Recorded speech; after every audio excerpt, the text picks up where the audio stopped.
kita mengingatkan kepada warga sekolah dan juga teman-teman yang lainnya untuk selalu menjaga kesehatan ya Pak ya.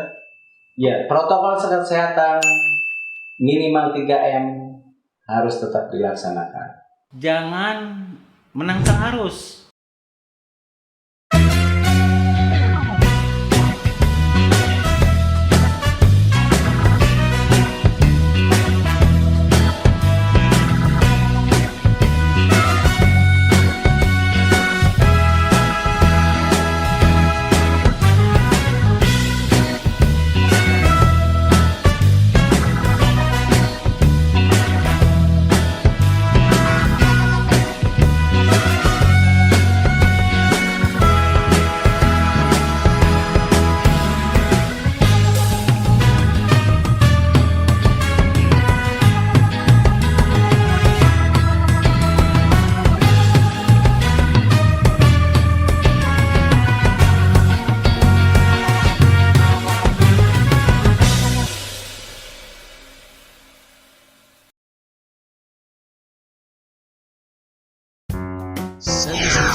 Bisa, pasti bisa.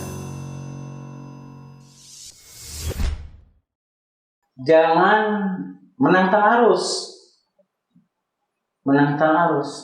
Dengan kondisi-kondisi ini,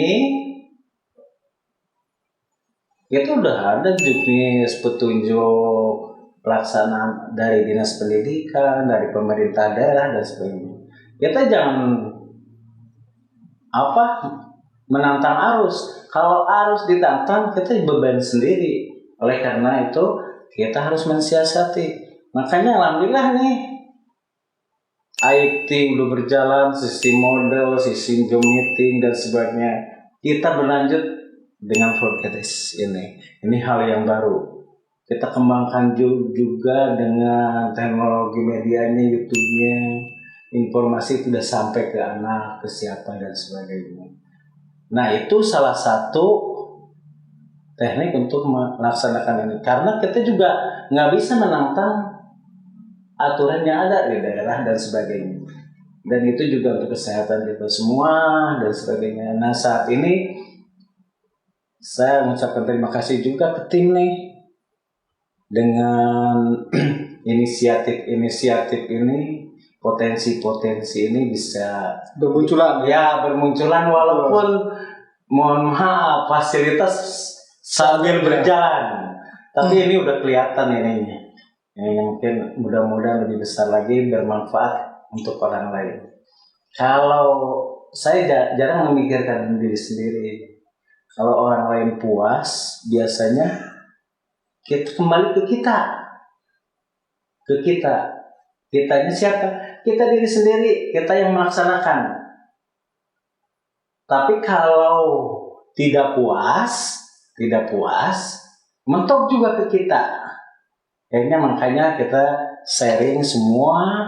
Alhamdulillah potensi bermunculan, semua bergerak semua. Ujungnya satu, melayani siswa. Nah, ini salah satu podcast ini sebenarnya salah satu antisipasi PBM. Betul. Ya, karena kita gitu. Ya, pembelajarannya jarak jauh, jadi memang kita perlu media ya Pak ya. Perlu media untuk melaksanakan ini. Ini salah satu media yang bisa digunakan juga ya oleh warga sekolah. Yes. Malahan nanti mungkin ini bisa menampung dari materi-materi pembelajaran, kegiatan ekstra dan sebagainya, sehingga program kurikulum tetap terlaksana. Tuh. Ya, jadi gambarannya sudah cukup jelas ya buat teman-teman yang juga mungkin baru bergabung di podcastnya Skada. Tadi sudah cukup digambarkan oleh Bapak Kepala SMA Negeri 2 Kuningan.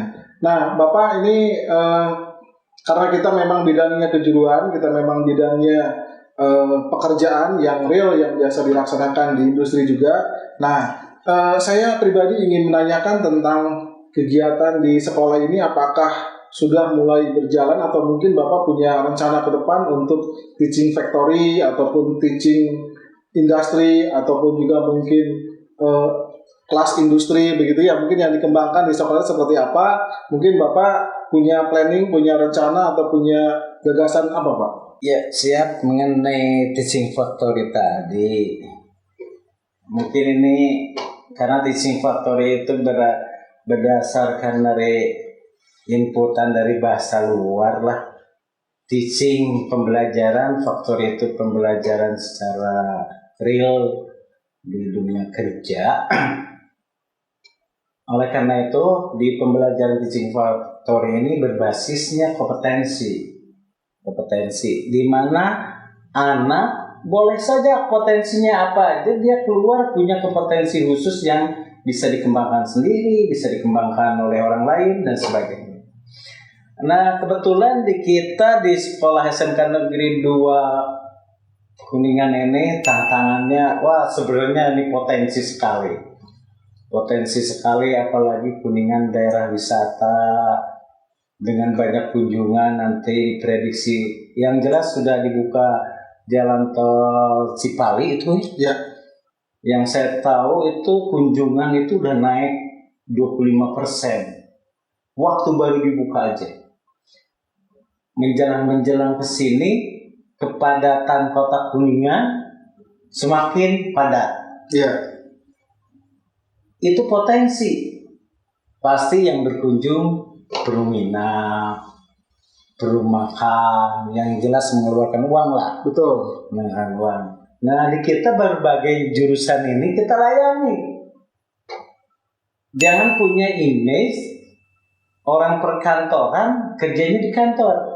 Di bidang pariwisata mungkin dialah yang mengelola administrasi. Orang IT-nya kita punya. RPL dan TKJ-nya. IT-nya kita kembangkan. Tanpa bertemu dengan orangnya, kita sudah bisa melaksanakan. Keuangannya bisa dikelola sama jurusan AKL. Promosinya oleh para wisata. Di sini ada UPW. Dengan kolaborasi itu sehingga anak lulus dari sini punya kompetensi. Oleh karena itu, teaching factory ini harus pembelajaran skill dikedepankan. Jadi anak keluar nggak usah semua. Ada potensi saya yakin untuk anak-anak itu siswa kadang-kadang muncul potensi tertentu sendiri. Nah dengan sistem teaching factory ini saya mencoba nanti semua jurusan bisa menghasilkan produk.